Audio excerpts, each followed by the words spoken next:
Hello friends, আসসালামু আলাইকুম। কেমন আছেন সবাই? আশা করি সবাই অনেক ভালো আছেন। আলহামদুলিল্লাহ, আমিও অনেক ভালো আছি। আজকে আপনাদের মাঝে নিয়ে এলাম নি একটা বোরকা। যারা নতুন আছেন তাদের জন্য খুব সহজেই নিজেই যাদের মেশিন আছে, একটু একটু হাতের কাজ জানেন, শুধু তারাই একটু চেষ্টা করলেই নিজেই নিজের মতো করে বোরকা তৈরি করে নিতে পারবেন। দেখুন, খুব সহজেই কালো এবং প্রিন্টের কাপড় দিয়ে কি সুন্দর একটা বোরকা তৈরি করে নিচ্ছি।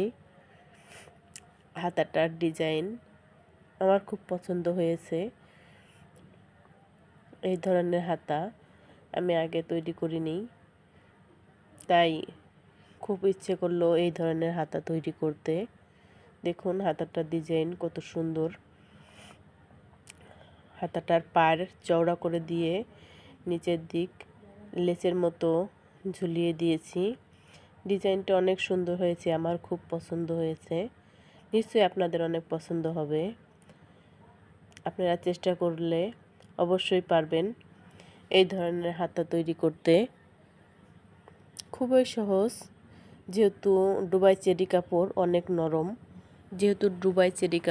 অনেক নরম। হয়, ওভারলং করতে হয়। যে আমার ওভারলং মেশিন নেই, সেহেতু আমি কাপড়টা উল্টিয়ে সুন্দর করে সেলাই দিয়ে নিচ্ছি যাতে মুখটা খুলে না যায়।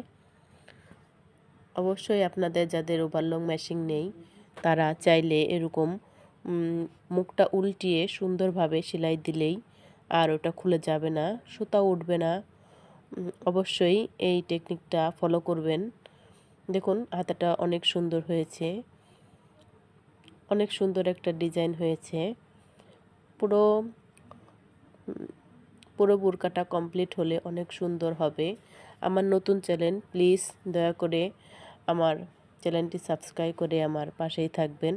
যে যেখান থেকে দেখছেন, দেশ এবং দেশের বাইরে থেকে, আমার চ্যানেলটি সাবস্ক্রাইব করে আমার পাশেই থাকবেন।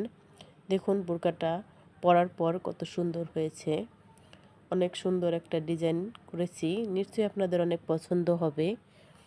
সামনে একটা বেল্ট দিয়েছি হাতায়, এবং নিচে কিছু কুচি কুচি দিয়ে একটু অনেক ঘের হয়েছে। অবশ্য অনেকগুলো কাপড় দিয়ে হাতায় অনেক কুচি হয়েছে। আমার নতুন চ্যানেল, প্লিজ দয়া করে সাবস্ক্রাইব করে আমার পাশেই থাকবেন। আল্লাহ হাফেজ। সবাই আমার পাশেই থাকবেন।